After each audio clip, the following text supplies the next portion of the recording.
peut-être continuer notre tour du monde. On va parler de l'Afrique, du continent africain, parce que là aussi, c'est une émergence absolument incroyable. C'est peut-être pas dans les 20 prochaines années, c'est peut-être dans les 40 prochaines années, mais c'est une émergence. Vous êtes un grand chef d'entreprise algérien. Comment est-ce que vous voyez ce monde se dessiner et qu'est-ce que ces couleurs veulent dire? Parce qu'on voit bien qu'il y a des interprétations différentes de couleurs. Très bien. Alors, sur les trois scénarios, le scénario noir, moi je vois les guerres, le terrorisme, le changement climatique. Au niveau du changement climatique, 40% de la population mondiale va connaître d'ici 2030 le stress hydrique. Et très particulièrement en Afrique du Nord, au Moyen-Orient, mais aussi en Inde, aux États-Unis, en Australie, un peu partout dans le monde. Donc nous avons tous, que ce soit les chefs d'entreprise, que ce soit les politiques, nous avons tous une grande responsabilité au niveau de la planète. On n'a pas de planète de rechange. Maintenant, au niveau africain, quand on voit le potentiel de l'Afrique,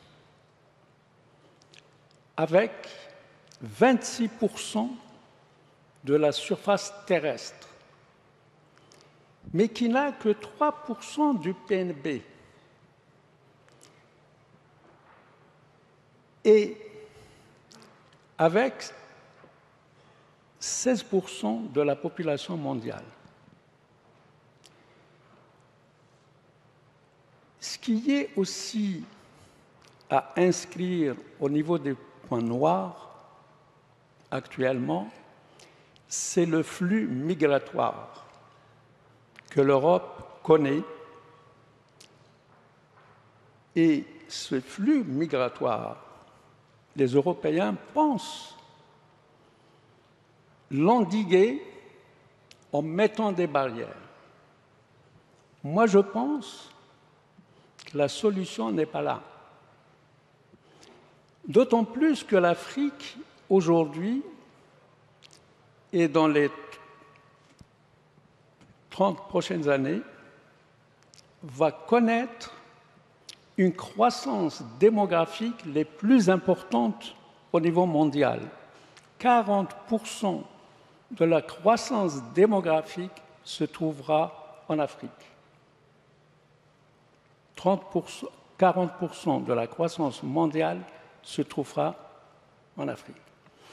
Quand on voit la situation économique aujourd'hui de l'Afrique, beaucoup de pays, ou peut-être même la majorité des pays africains, n'arrivent pas à assurer leur sécurité alimentaire.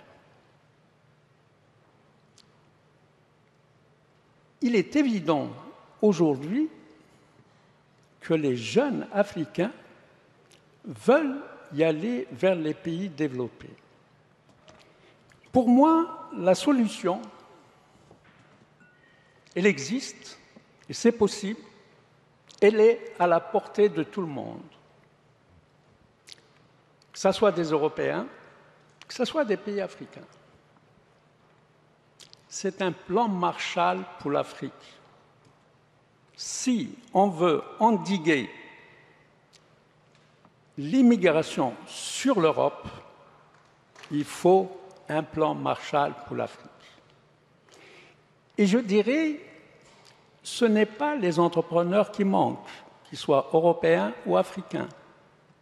Ce n'est pas l'argent qui manque aujourd'hui, à partir du moment où on sait que tous les projets de développement en Afrique sont bancables, sont rentables.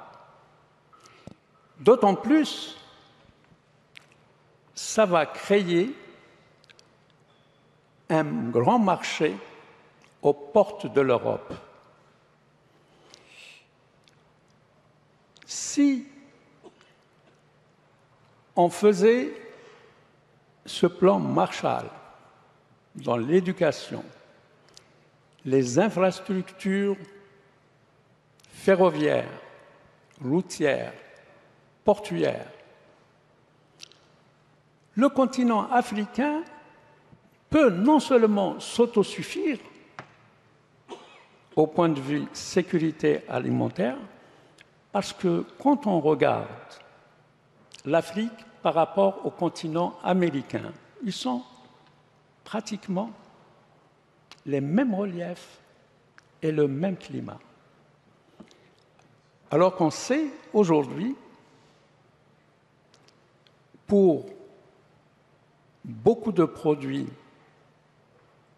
agroalimentaires, que ce soit le soja, que ce soit le maïs, même une partie du blé,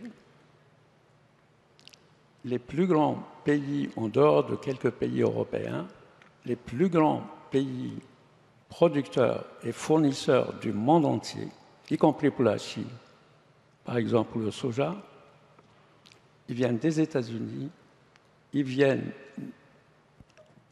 du Brésil et ils viennent de l'Argentine. Alors qu'il y a les mêmes terres et les mêmes possibilités de développement en Afrique. Nous avons fait une petite étude où nous exportons des ports algériens actuellement des produits sur certains pays africains pour arriver d'Alger jusqu'à l'Afrique, Centrafrique. Il faut à peu près 1 mois et demi à 2 mois et demi.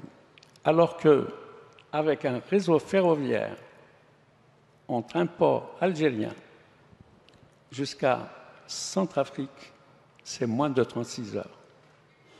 La même chose au niveau de la Côte d'Ivoire. Côte d'Ivoire aujourd'hui, en expédiant un conteneur d'un port algérien, il met 1 mois et demi. Alors que par voie ferroviaire, il mettrait 36 heures. Donc ça serait la solution peut-être pour passer du rouge au vert. Au vert. Créer des emplois en Afrique, créer des richesses en Afrique et créer un nouveau marché pour l'Europe en Afrique. Voilà, ça me paraît effectivement, on n'a pas le temps d'en débattre plus, mais je pense que c'est sans doute une des solutions à ce problème d'immigration qui perturbe tant l'Europe. On y reviendra peut-être si on a le temps. Pour les valeurs. Isat Rebab, Robab. multilatéralisme africain. Oui, moi je pense que ça va continuer. Le monde entier ne peut pas justement se cloisonner. Et aujourd'hui, au niveau régional, je vois que, par exemple, nous avons un destin commun entre l'Europe et l'Afrique aujourd'hui. Si l'Afrique, et c'est possible, l'Afrique peut connaître une croissance à 2 chiffres si réellement il y a les investissements sont faits.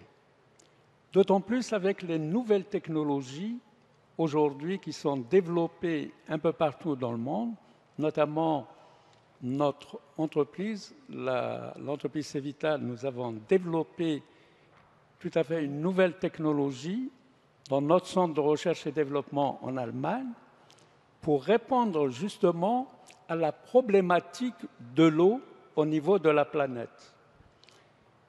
Merci. Pardon, finissez votre phrase, je suis désolée, je suis obligée de jouer un peu la maîtresse d'école. D'accord. Si vous voulez, bon, je peux m'arrêter là, bon, mais je peux vous dire qu'aujourd'hui, les nouvelles technologies peuvent répondre à la problématique du stress hydrique qui se pose à l'humanité. Et nous sommes en train de développer justement cette technologie au niveau mondial qui va répondre non seulement à la santé, puisque c'est de l'eau ultra pure et pour l'industrie pharmaceutique, pour l'industrie des semi-conducteurs, pour l'industrie de traitement des eaux du gaz de schiste. Et là, vous avez besoin du multilatéralisme. Absolument. Absolument, on a Merci. compris. Merci Jean-Pierre Clamadieu. Et pour le Un mot dessalement d'eau de mer aussi.